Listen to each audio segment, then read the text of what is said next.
O estranho mesmo é quando você vai comprar um tênis e percebe que o modelo que você acha maneiro é o mesmo que o seu sobrinho adolescente acha cafona, mas o que os adultos de verdade usam te faz parecer um tio em crise de meia-idade. A gente ficou preso num purgatório esquisito onde não serve mais o cropped, mas a coluna também recusa o sapato ortopédico. Você para na frente do espelho do corredor para ajustar a gola da blusa e percebe, com uma clareza meio súbita e incômoda, que a sua testa resolveu guardar algumas linhas que não estavam lá no ano passado. Não é ruga de novela, não é envelhecimento dramático de filme em preto e branco. É só a marca de que você tem franzido a testa demais para coisas que não importam.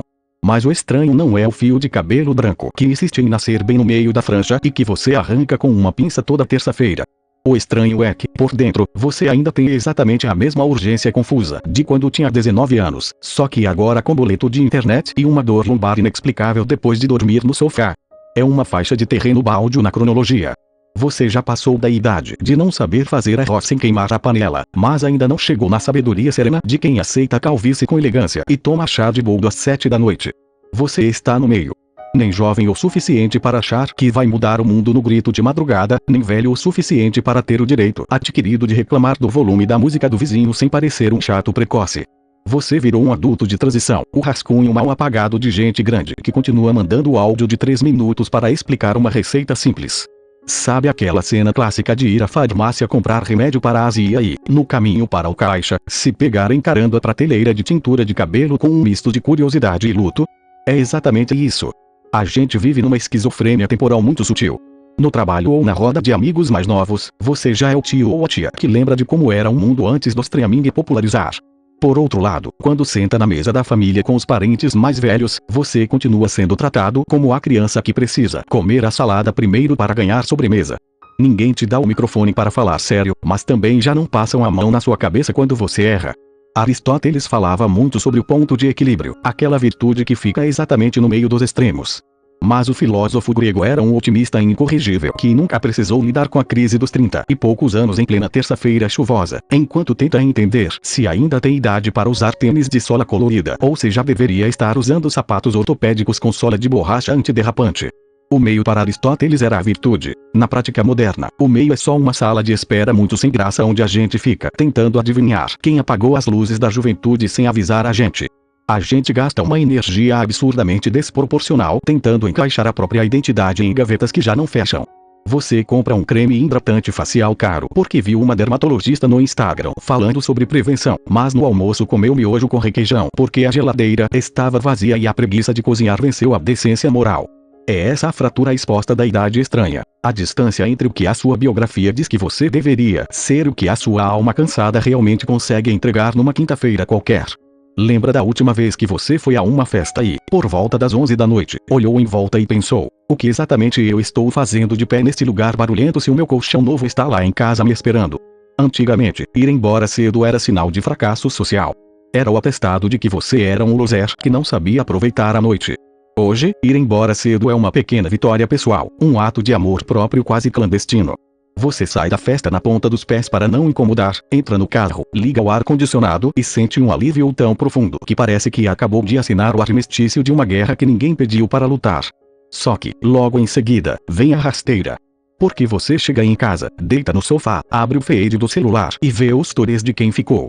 E aí entra em cena o veneno silencioso da comparação temporal. Você se pega pensando: será que eu estou amadurecendo ou será que eu só virei uma pessoa chata e sedentária antes do tempo? Será que os meus 20 e poucos anos foram mal aproveitados porque eu não viajei para o Sudeste Asiático mochilando? Ou será que essa culpa toda é só uma invenção da internet para fazer a gente consumir mais pacotes de férias que não cabem no orçamento? O filósofo coreano Byung-Chul Han fala muito sobre como a nossa sociedade virou uma grande máquina de desempenho onde a gente se explora voluntariamente em nome de uma suposta autorrealização. Mas ele esquece de contar o detalhe mais brasileiro da história. A gente não se explora só para produzir mais ou vencer na carreira. A gente se explora para ser jovem para sempre. A gente quer ter a energia de um adolescente, a estabilidade de um monge budista, o corpo de um atleta olímpico e a sabedoria de um ancião. Tudo isso enquanto tenta pagar a fatura do cartão que veio com um valor ligeiramente acima do razoável. A juventude virou um produto de luxo com prazo de validade vencido. E o pior, a gente tenta esticar esse prazo na marra. Vai pra academia às 6 da manhã com a cara fechada, toma suplemento com gosto de giz, compra roupa de marca minimalista para parecer que a vida é simples e organizada, mas por dentro está só tentando silenciar o barulho da própria irrelevância. Porque essa idade estranha tem essa particularidade cruel, ela tira o brilho do novelty, da novidade constante, mas ainda não te dá a paz definitiva do desapego. Você já não se impressiona com qualquer festa ruinzinha, mas também ainda não aprendeu a ficar em silêncio consigo mesmo sem sentir uma ponta de tédio mortal.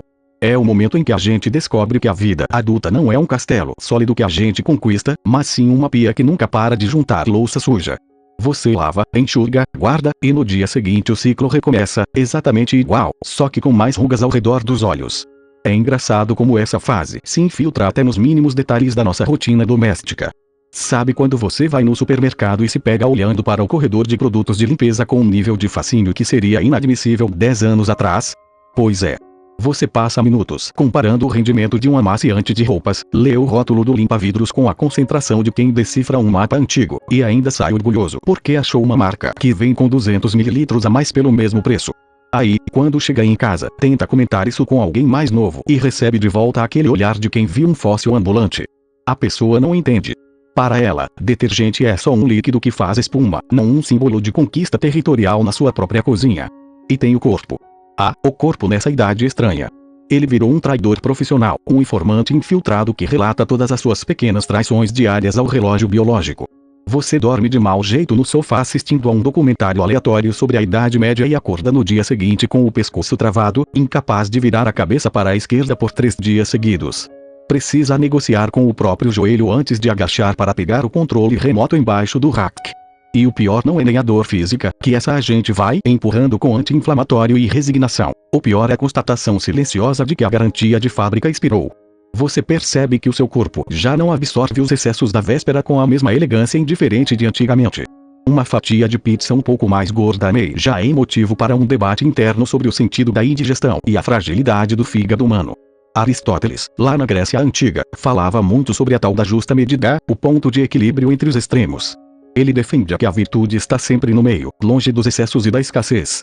Mas o velho Aristóteles com certeza nunca teve que lidar com a justa medida de uma terça-feira cinzenta em que você não tem pique para sair para a balada, mas também tem pavor de se tornar aquela pessoa que dorme às 9 da noite com um chá de camomila e um gato no colo. A gente fica nesse purgatório aristotélico involuntário, tentando achar o ponto exato onde a responsabilidade não pesa tanto a ponto de esmagar a alma, mas a inconsequência não pareça mais um vexame público. É um equilíbrio instável, feito de pequenas concessões. Você aceita usar sapato confortável, mas ainda compra tênis de cor vibrante para fingir que tem espírito jovem. Você compra um livro de filosofia pesada, mas passa 3 horas vendo vídeos de cachorrinhos desajeitados no celular antes de apagar a luz. Essa oscilação constante é o que o filósofo dinamarquês Søren Kierkegaard chamava de angústia da escolha, mas adaptada para a vida comum. Para Kierkegaard, a angústia surge justamente dessa liberdade terrível de ter que se definir, de perceber que o tempo passa e que cada escolha vai fechando portas. Na juventude, a gente vive na base do tudo é possível, porque o futuro é um oceano aberto onde qualquer barco pode navegar. Mas nessa idade estranha, o oceano diminuiu de tamanho. Ele virou uma represa bem delimitada. Você olha para trás e vê o rastro das coisas que já não vai fazer, dos caminhos que abandonou sem querer, das pessoas que viraram apenas lembranças distantes nos stories de alguém. E olha para frente e percebe que as opções começam a rarear, não por falta de capacidade, mas por falta de paciência para recomeçar certas histórias do zero. É por isso que dá essa vertigem esquisita quando a gente olha no espelho de manhã. A imagem que está ali devolve um reflexo que parece meio desencaixado. Tem umas rugas de expressão que contam histórias que você nem lembra se autorizou a escrever. O cabelo tem uns fios brancos teimosos que insistem em aparecer bem na frente, como se quisessem fazer um anúncio público da passagem do tempo. E por dentro, a sensação é de que você continua tendo exatamente a mesma idade que tinha quando descobriu o mundo, só que agora com boletos de IPTU para pagar e uma lombar que exige respeito. A gente continua sentindo aquela mesma vontade impulsiva de chutar o balde, só que agora a gente sabe o tamanho do estrago que o balde faz quando cai, e pior, sabe que vai ter que ser a gente mesmo a limpar a sujeira depois. Mas talvez a grande sabedoria secreta dessa fase, o único superpoder real que a gente ganha de brinde por aturar essa confusão toda, seja a soberana e libertadora arte de não se importar tanto com o julgamento alheio. É um alívio sutil, quase clandestino. De repente, você percebe que gastou décadas preciosas tentando ser aceito por pessoas que nem lembram o nome, tentando encaixar a sua vida em molduras que nunca foram feitas para o seu tamanho. Nessa idade estranha, a gente começa a perder a vergonha de ser quem é, simplesmente porque a energia necessária para manter a farsa se esgotou. Se você prefere ficar em casa no sábado assistindo a uma série repetida enquanto come pipoca na tigela grande, ótimo. Se você não entende nada de tecnologia nova e prefere continuar usando o bloco de notas de papel, que mal há nisso. O mundo que siga correndo atrás da próxima grande novidade efêmera. A gente para de correr atrás do bonde da história e aceita sentar no banquinho do ponto de ônibus para ver o movimento passar. Não é desistência, não é apatia, é uma trégua. É o momento em que a vida deixa de ser um ensaio geral para uma grande estreia que nunca chega, e passa a ser apenas o que ela é, o presente, meio torto, meio cansado, mas inteiramente céu. Então respira fundo, ajeita a coluna na cadeira, aceita que o joelho vai estalar mesmo e vai lá viver o resto do dia. Sem pressa de chegar a lugar nenhum, porque, afinal de contas, a gente já chegou exatamente onde tinha que estar. Link ajuda pra caramba. Isso aqui foi eu que escrevi, café frio e tudo.